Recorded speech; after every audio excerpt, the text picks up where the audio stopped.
I began teaching in 1985 at Kenton Elementary School, and I taught kindergarten, and therefore I taught all subject areas.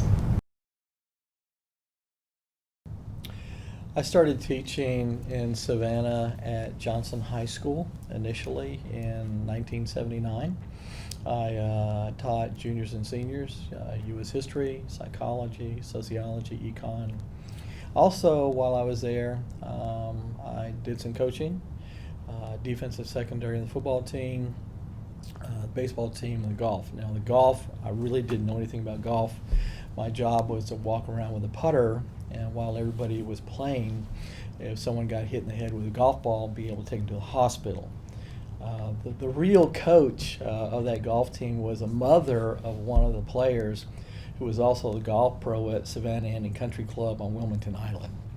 So that's where I started initially my teaching career. But I had a second start here in Cherokee County because after Savannah, I taught there for a little over 2 years. I got out for 9, was in sales and leasing, and found my way here to Metro Atlanta and specifically to Cherokee County about '86. I interviewed with Randy Martin over at Teasley Middle School, and he hired me to teach 8th grade Georgia history and reading in November of 1989. So I came in the middle of a school year. And so that was my first start here in Cherokee County. So I began, I began teaching in about 1993, and my first year I was a police officer at a high school in Athens. So that was my first experience with the school system. And then after that program ended, I worked at the Rutland Psychoeducational Center in Athens, Georgia, as well as a paraprost with students there for 2 years.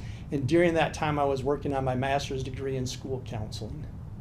And then in 1996, I was fortunate enough to be hired by Pam Beiser at Woodstock Middle School when we started and opened Woodstock Middle School again in 1996. And I was a counselor there for 25 years, 25 great years. How awesome it was to be at the same school for that long and be able to work with students and then the children of kids that I had as students down the road in my last. I retired in November of 2014, and at the time I was the Assistant Superintendent of Educational Programs, Student Support, and Professional Development, which today is known as Curriculum Instruction. I retired from ACE Academy, where I had been the administrator in charge for 15 years, and that retirement started in May of 2022. And, after 25 years at Woodstock Middle School, I was able to go to Mountain Education, where I was the licensed mental health coordinator for 2 years before retirement.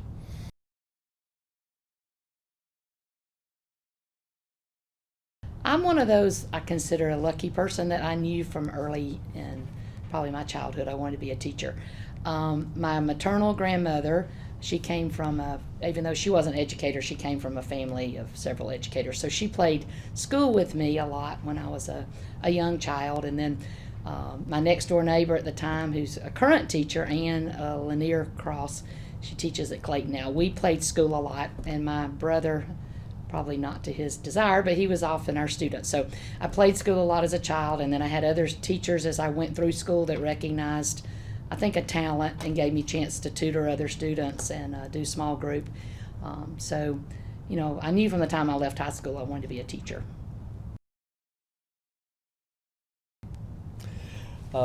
Initially in college, I really didn't think about being a teacher, but you know, the thing is that I remember being in classes in junior high and high school, and as I thought back about some of those teachers, you know, some of them came to mind. And some of them, the thing is when I thought about those teachers, I said to myself, I could do better than what they're doing, and except in math, not math. But then some of the other teachers, it was like, wow, they're really good. And I began to think, you know, I could do that.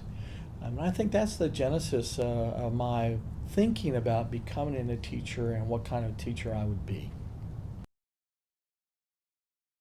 Well, interestingly enough, I did not want to be in education. My mom was a school teacher, a high school teacher. I remember, back in those days, we lived right behind the school, and a lot of kids would come over after school and sit down at the kitchen table with her to get extra tutoring and things like that. Or maybe they were had a little bit of time before their sports practice would begin, and so they'd run over to the house and do that. I remember high school students being in the house all through my growing up, building homecoming floats and things like that. And so I was just around education all the time and did not want to do that because I knew what my mom got paid. And thankfully that's changed over the years a little bit, but in comparison to some other fields, you know that we're not always doing it for the money, but it's for the other rewards that are far greater. So anyway, didn't want to be a school teacher. Went to school and got my undergraduate degree in juvenile corrections.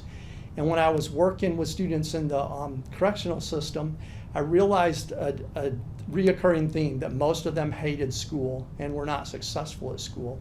And so I later realized that if I really wanted to reach kids and try to help them stay out of the juvenile court system, maybe being in the school system was the way to go. So I ended up working on my master's degree in school counseling so I'd have that opportunity.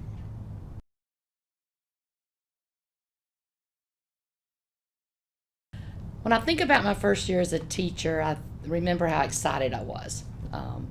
I was teaching, as I said earlier, kindergarten at Canton Elementary, and I had 28 students. I had a full-time parapro. Doris Saxon, Chris Saxon's grandmother, was my parapro.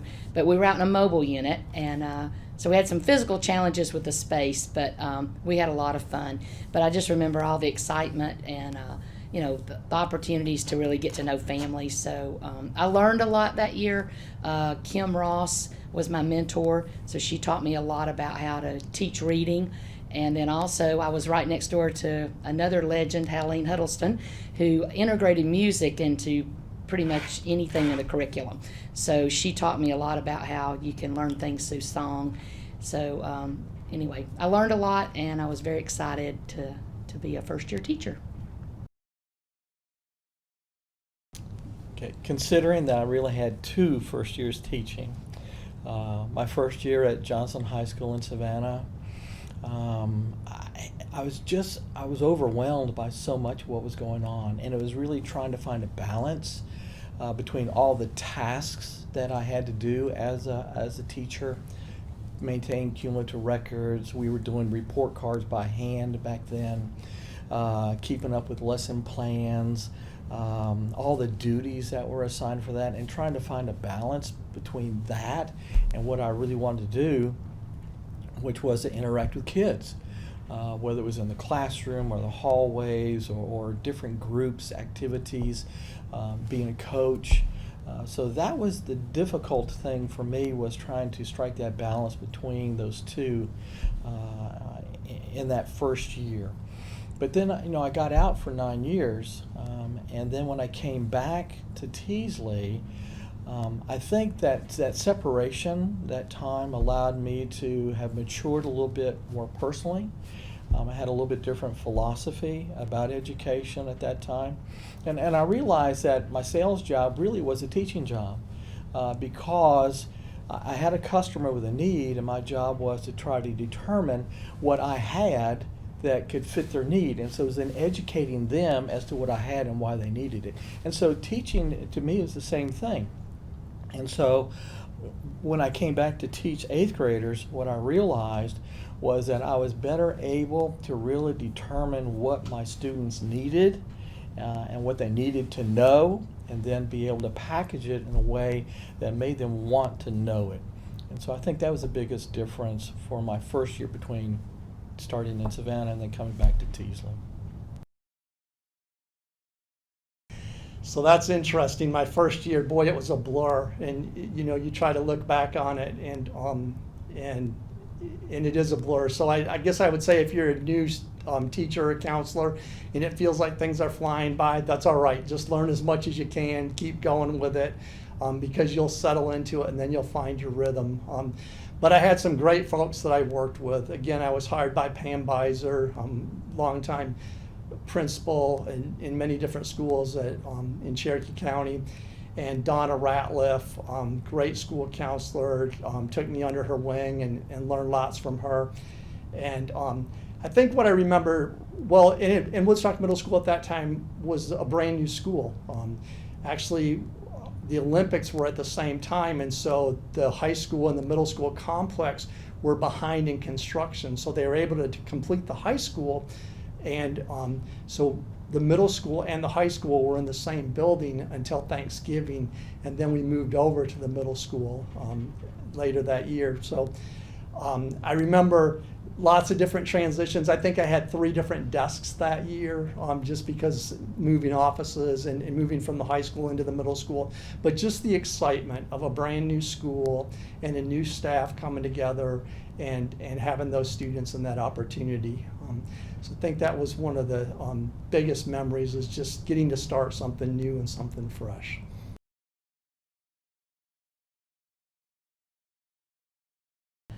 I think if you ask any teacher, it's hard to come up with a favorite memory, especially when you work 30 years in a profession. But I think probably some of my favorite times were how we were able to integrate the community into the learning and make it really relevant for students. You know, especially when I taught kindergarten. Later I taught second, but especially when I taught kindergarten, we were very thematic based. We had standards, but we had very few resources. I remember that first year I had a DISTAR program that was teaching phonics, and you just kind of flipped the book over. The kids didn't have any, booklets, and we had a math workbook. That was it.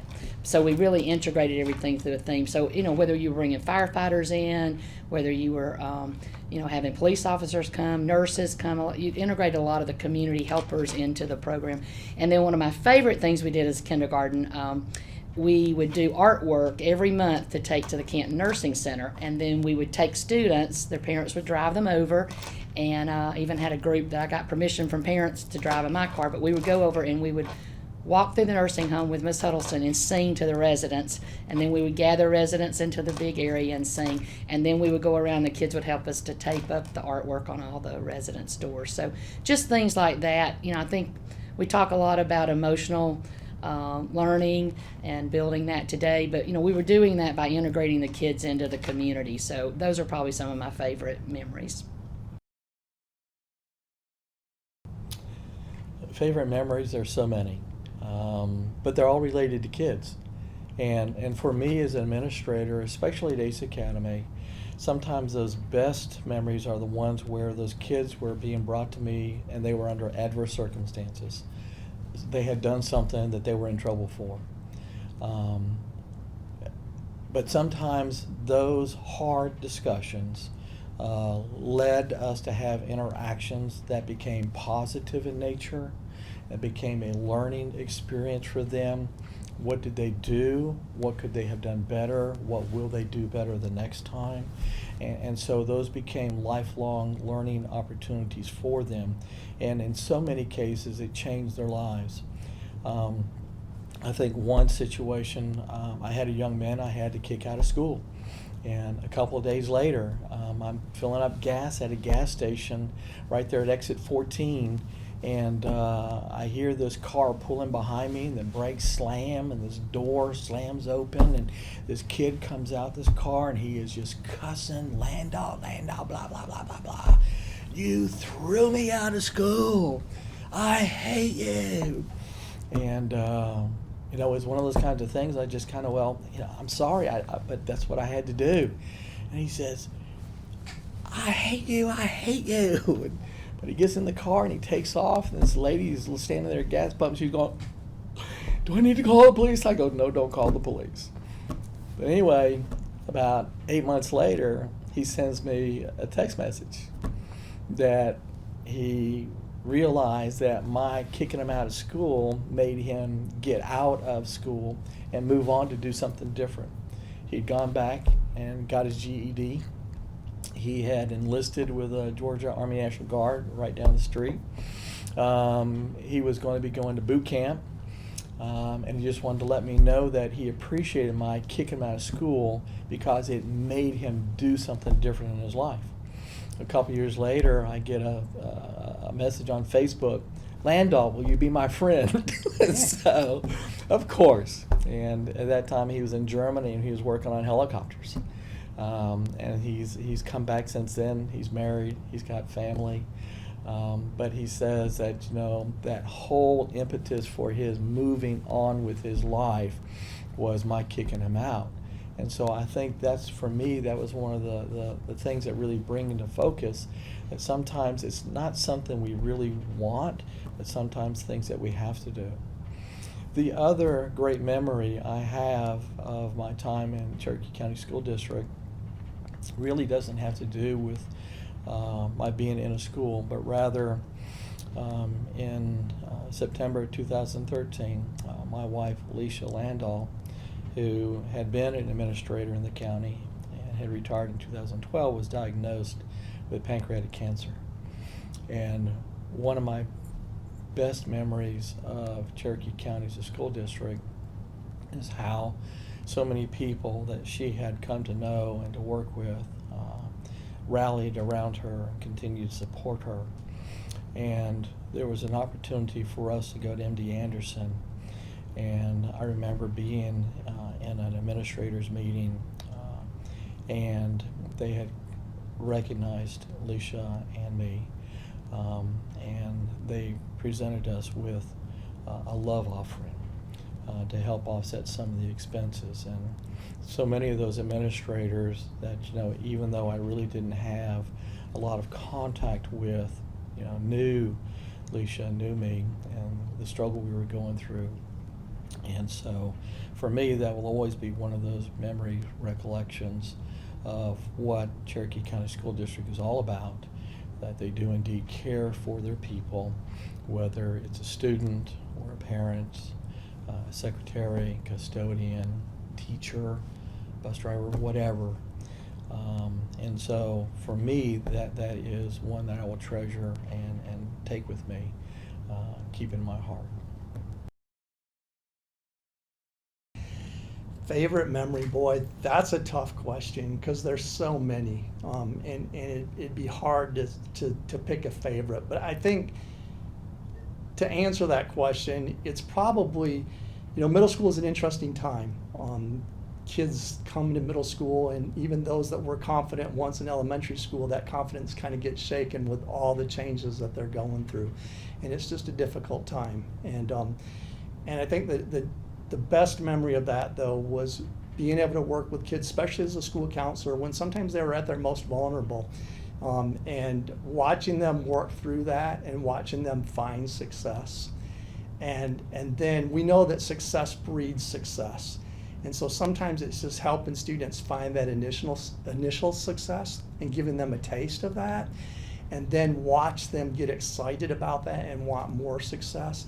And then just watching that confidence grow and build. And I think that's one of the biggest memories. Lots of really cool, fun stories about middle school because they can be kind of squirrely, and that makes it difficult at times, but also very entertaining. And they're excited when you celebrate their successes with them. So overall, I would say that's probably the biggest memory, is just watching kids come in and develop and build that success and build that confidence, and then watch that launch into high school.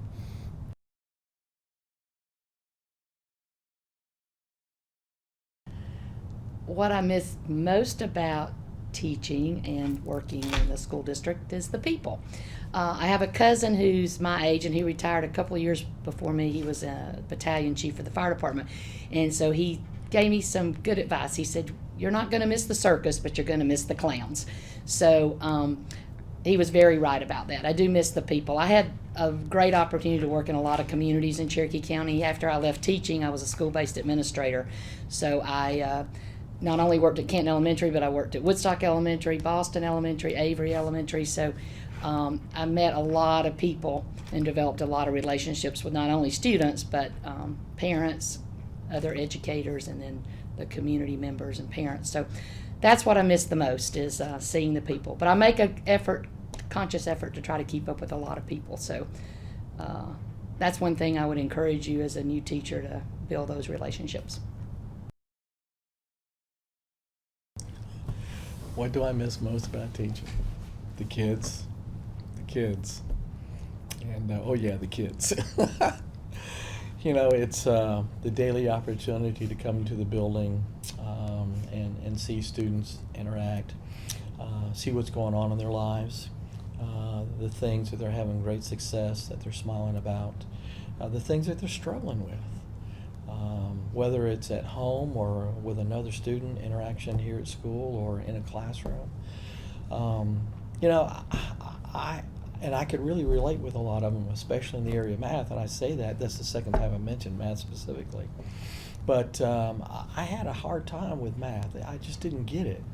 And I would tell those kids that, you know, I had to take college algebra 5 times before I got a passing grade that counted. But, you know, I didn't let it kick me, you know, out of school, keep me from finishing. I persevered. I stuck with it. And so that was something I could relate with my kids when they're struggling with a content area, with a class, with an assignment.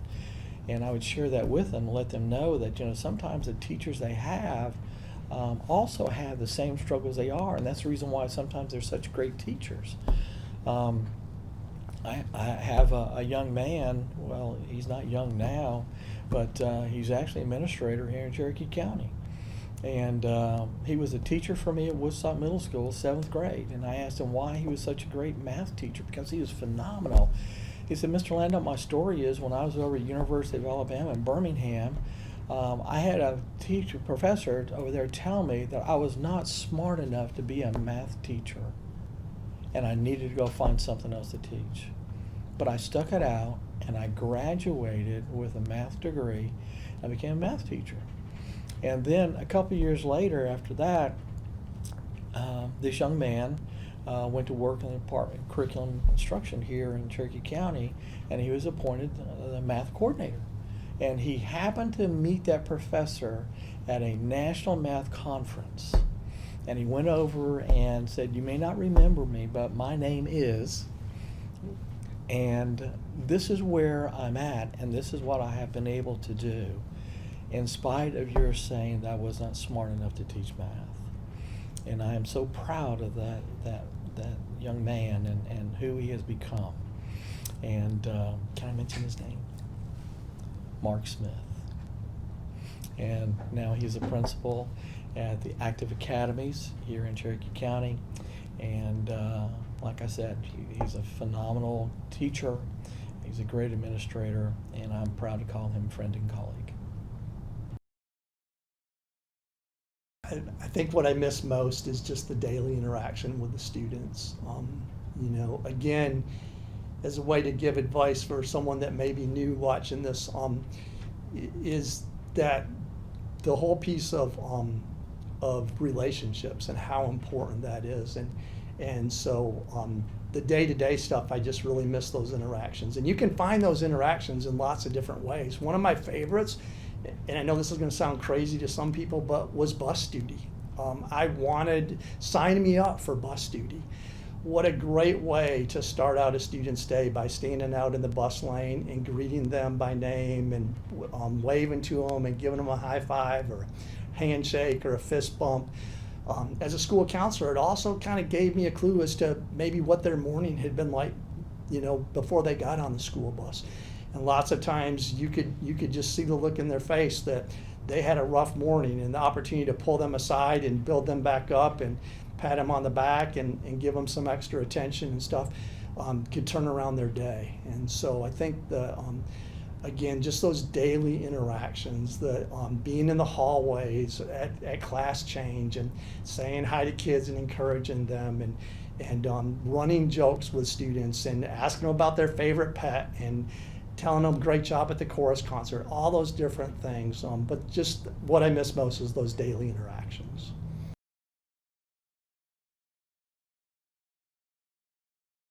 Well, since retiring, when I retired in 2014, my dad was in declining health. So initially, I spent a lot of time trying to help him, and I also had the wonderful opportunity to come back and work part-time for the district. So the first 6 or 7 years, I was working about 40%. which I got to still see a lot of great people and felt like I still could contribute to the wonderful work going on in the district. But beyond that, I have been really active in the Retired Educators group here in the county. Did some leadership positions for that. Also, I'm on the alumni board at Reinhardt University, so I served as president for that for a couple of years and still serve on the board. Still a member of Delta Kappa Gamma, and then most recently I joined a group called PEO. It's a philanthropy educational organization that helps promote educational opportunities for women, not just educators. So I spend a lot of time doing that. I also like to travel, so I just have really enjoyed retirement. Took me a while to get out of the school mode and remember that I didn't have to get up and go to work every day, but it didn't. I'm there now. Since I retired in May of 2022, one of the first things I did is I did a round-the-country grand tour on motorcycles. In August, my brother, who lives in Fresno, California, had been planning to do a long trip motorcycle ride around the country, but part of it, he'd be doing it by himself, and I would join him along the way. But as we began to talk, he had shared with me that he had 2 Harleys. And so I asked him if he would be adverse to my riding one of those Harleys with him. And he said, no, what have you got in mind? And I said, well, I'll fly from Atlanta to Fresno. We would load up the bikes and then we start our tour. So in August, we did that. We started in California, Fresno. We went across Golden Gate Bridge, out the Pacific Coast Highway, into Spokane. We visited a cousin there. Then headed across the northern tier to Glacier National Park, then down through the Badlands to Sturgis, over to Milwaukee. From there we visited the Harley Museum, went down to Dayton, Ohio, where the Air Force has its National Museum, and then we went to Baseball Hall of Fame over in Cooperstown. We actually did stop though in Pittsburgh and saw the Mets get beat by the Pirates. This is when the Braves were in their run trying to chase down, get to the division last year. And then from Cooperstown, we came back down through Washington, D.C., where his 2 sons live. We spent a couple of days there, and we came down through the Shenandoah Valley, Blue Ridge Parkway, over to the Tail of the Dragon, which is 300 and something turns, twists and curves, in about 11 miles. So it was a very challenging ride. And found our way here in Canton. We stayed here for a couple of days. Then from Canton, we drove rode over to Dallas, Texas, where my sister and my mother live. We spent a couple of days there, and then we headed further west, rode parts of Route 66, south rim of the Grand Canyon, crossed Hoover Dam, and then we found our way to Las Vegas. And it was in Las Vegas that, it's a day's ride from there to back to Fresno, where my brother lives. But about there is when my brother was telling me that when we got back, he was going to sell the motorcycle I was on. I said, oh, no, you're not. I mean, we've only put 10,500 miles on it by then. And I'd gotten kind of comfortable with it, and I knew it worked. And so I turned the bike around and I rode solo from Las Vegas back here to Atlanta. So that was August and September, 38 days. In that time period, only had 3 days of inclement weather, so that was a great time to be traveling across the country. This country is so diverse. There are so many unique features about it, and so many phenomenal things. And people would ask me, well, what was your favorite thing? And I would say, I have no one favorite thing. I think if I have to say something that's a favorite, the favorite thing is the next curve, because you can never tell what was around that bend, around that curve. We saw everything from bison and elk and antelope and coyotes, and didn't see any bears though. One of the most interesting rides was coming off the eastern slope of the Rockies in Montana, and there was a road that said, road work ahead. And I was thinking like here in Georgia, they close a lane off. There was no road. It was dirt, with compacted rock, and there are no fences on either side. So we had free-range cattle longhorns that were just wandering around from field to field, and some of them laying in the middle of the road, and so you're having to kind of ride around these cows. But then the neat thing too was the people that you would meet along the way. We stopped in some little town, I forget where it was at, and checked in the hotel and asked the lady, it was about 5, 6 o'clock at night, and said, where can we go get something decent to eat other than the hamburger place right next door? She says, well, about 1.5 miles down the road, there's a family restaurant, and they're really good. And we said, really? He said, yeah, just get on your bikes and go down there. And I forget what the name of the place was. So we go right down there, and there's a sign for the name of the place, and it's in a bowling alley. I go, in a bowling alley? It's like hamburgers. Oh, no. So we walk in through the doors of the bowling alley, and we go up to where, the people are getting shoes and lanes and all that stuff, and it says, is there a restaurant in here? He says, yeah, if you go through that door, through the bar, on the other side, there's a restaurant in there. So we went walking in, and true, there was a really nice restaurant. They had a good menu, so we sat down. It was on a Saturday. So I had on my Georgia red shirt, and I had a Georgia Bulldogs hat on. And so we sit down, and the server comes over, and she gets our drink order. And so she goes away, and she comes back in a few minutes, and she goes, do you mind if I ask you a question? I said, not a problem. I said, what you got on your mind? She says, are you from Georgia? And I go, yeah, I'm from Georgia. And she says, where at? And I says, I'm from a little town kind of northwest of Atlanta called Canton, Cherokee County. And she goes, really? I go, yeah. And she goes, I'm from Ball Ground. 2 years ago or so before that, she and her husband had moved out that way for a job that he had had. And so you just never could tell, who you're going to see and who you're going to meet. And I think that was one of the exciting things about that trip. I would highly encourage, if anybody has the opportunity to even go on a short trip across the country, take it in stages. But this country is such a beautiful place, and God's blessed it in so many things. And so please do that. Since then, I've got 3 grandkids that live here in Cherokee County. Elena is 14. She's an 8th grader at Teasley.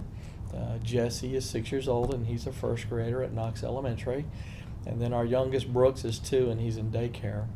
And so I keep up with them, going to the different things they're involved in their school programs. Both Elena and Jesse play softball and baseball. So I go to a number of parks around the area for tournaments and games that they have. And just keeping up with them is almost a full-time job in and of itself. I sing in the Cherokee Chorale. That's a community-based choral program. We have about 80-something, 90-something members. It's all range of experience. Some are professionally trained and took music in high school and college and are music teachers and conductors. But there are so many people who are like me that never had that experience in church or school, but just like to sing. And so I've been a member of that for 12 years, and I currently serve as the president for that organization. We offer 3 concerts a year with different programs, and so we're always excited about offering the opportunity to present great music to our community, and certainly hope that as our concerts come up that you would have the opportunity to attend. We know that you'd be blessed by doing so.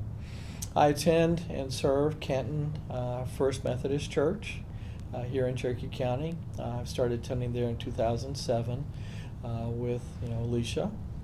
And that's where she had been a member of, and so we started going together there.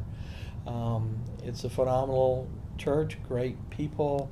I've had the opportunity to volunteer in several aspects of that, and so it's been a good place for me to develop and exercise my faith. And I encourage you, if you have questions about that, to seek us out. Give me a call. Come and find me. I'll be happy to talk to you. And then, in addition, I continue to help the Cherokee County School District, school operations. Occasionally call me to come and serve on a tribunal panel. It's a disciplinary hearing for those students who have violated student code of conduct. I guess after 15 years of being the administrator for the alternative school, I know something about that. But sometimes it's good to have that perspective of having been someone who's been on the other side in that particular program, with what the opportunities are and how it can really grow and develop those students. Sometimes they, and it's not that those kids are bad. It's a lot of times they just made a mistake. But unfortunately, the consequences that we have in today's society are such that you just can't do like we used to do and just pat them on the rear end and go and don't do that again. So I assist in that. And then I have a lot of friends in the area, and we have opportunities to gather together. A recent venture is I've started working with a company called the Travel Store, which is located here in Woodstock, Cherokee County, and they organize field trips for school groups. And so I started with them last spring, and in that time period I went on 14 field trips, 4 days to New York with a choral group, music group, to Dahlonega, Chattanooga, Southwest Georgia, to the Little White House and wild animal safari, down to Atlanta. So it's always great, and the neat thing is that it puts me back in contact with kids, which I really look forward to.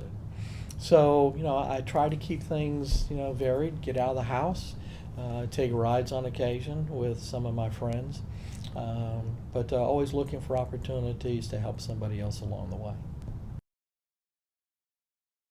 So I was retired for 2 months from Mountain Education, and I'm back with Mountain Education now. I'm just in a little bit different role. And one of the things that I'm very excited with them is that I'm going to be helping them continue to find ways to connect our students to the world of work and helping them see those connections. And so hopefully reaching out to businesses and manufacturing and the unions and just different folks in the various industries in our areas, and in the areas that Mountain Education serves, and trying to help make those connections for students with apprenticeships, with field trips, all kinds of different things to help their education become more relevant and see the direct connection to the workplace. Also, looking forward to spending time with a granddaughter who turns 2 very soon, and then just spending time with aging parents as well. And so, looking forward to that balance of family and still continuing in the education, serving students' needs in a little bit different way.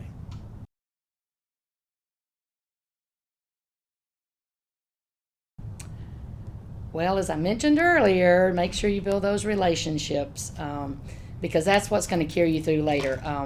I just this weekend was at the Amiclo Electric membership annual meeting, and this young man comes flying across the room and gives me a big bear hug. And so it turned out to be Ray Spriggs that I had taught the last year I taught school. When I taught 2nd grade, he was in my class. So, that I would really encourage you to focus on building those relationships. My other big motto when I worked was to work hard and play hard. I put in a lot of hours through the week, but then I tried to really block off some time on the weekends to just play.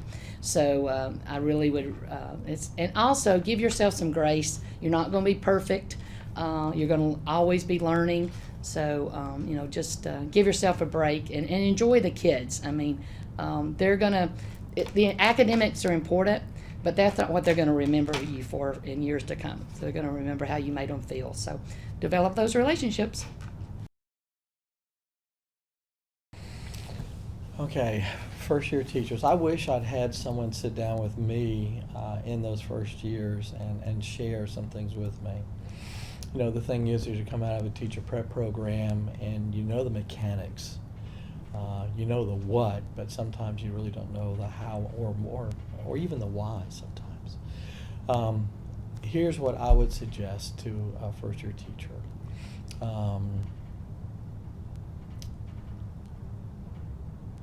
Don't take things personal, in spite of what that student may be saying or doing, or how loud they are and screaming and cussing. Don't take it personal. Realize that you're in a serious business, but always keep a sense of humor. Look for opportunities to help others. A lot of times I would walk across a parking lot into my building, and I would hesitate for just a minute, and I would, in my mind, say, all right, God, who am I here for today? Why am I here? Give me the opportunity to help somebody. And sometimes the reason why I would be there would be because of a student, yeah. But you know, sometimes it's a parent. Sometimes those parents come in and they've got things going on in their lives, and they need someone to unload, and they don't have anybody to do that. And so sometimes you have the opportunity to sit and share with them and just let them unload and burden themselves.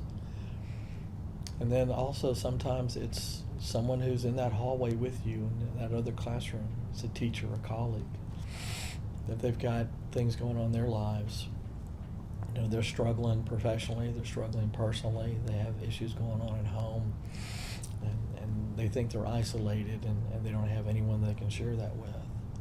And so when you walk across that parking lot coming to the building, yeah, ask that question. All right, God, who am I here for? Open my heart, open my eyes. Let me be sensitive to those things around me. What can I do? And I think that's what I would tell you. So I've got a couple things on advice to a first-year teacher or counselor or anybody in the school system. And the first one is establish relationships with your kids.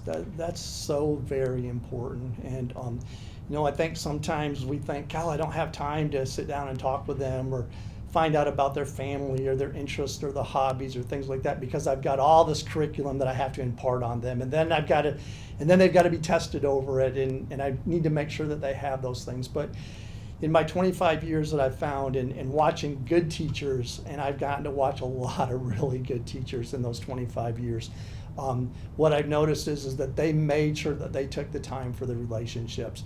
And if they took that time, it paid huge dividends with the students' learning, because when kids know that you care about them, then they're more interested in what you have to say.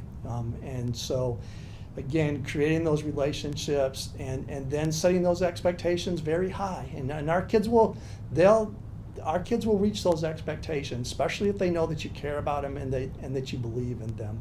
So that would be my first advice, is really work on creating those relationships and how very important that is. And the second one, I learned further down the road than I wish that I would have, but the importance of connecting your curriculum to careers. I mean, that's kind of what we're preparing our students for. And a lot of times we do a good job with that with college, but we don't do such a good job with that with our students that aren't interested in college. And you know, a recent statistic that I saw in a book that I'm reading now to help me in that process was 127, and the idea of that is 1 of every 10 jobs requires a master's or higher degree.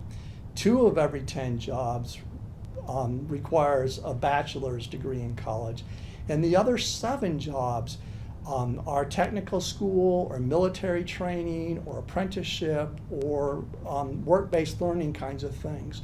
And so when we look at it that way, we really need to be helping our students understand that here's all the different work and career options that go along with this subject. Our kids don't know what they don't know. And so if we can help them tie your subject material into those different careers that are out there, what a great asset that is for them. Which that means that as educators, we've got to get outside the school walls and kind of see what those things are. And so the more that you can do to find out about different careers, to read about different careers, to go visit manufacturing companies, construction sites, anything that you can do to help understand all the different careers that are out there. And then every day when you're talking with your students and you're teaching them their lessons, you can kind of be reminding them about different careers. And then you start whetting their appetite for it, and you make the learning relevant. so many of our kids, if they're not interested in college and they feel like all you're doing is talking to them about college, they're going to tune out of that subject material very quickly. But if you can relate how science, how social studies, how math, how language arts, all those things relate to careers, and bring that in with different examples for students, I think the success that you'll have will be amazing as well. So relationships and making those connections to the work would be the two biggest pieces of advice that I would give new teachers or educators.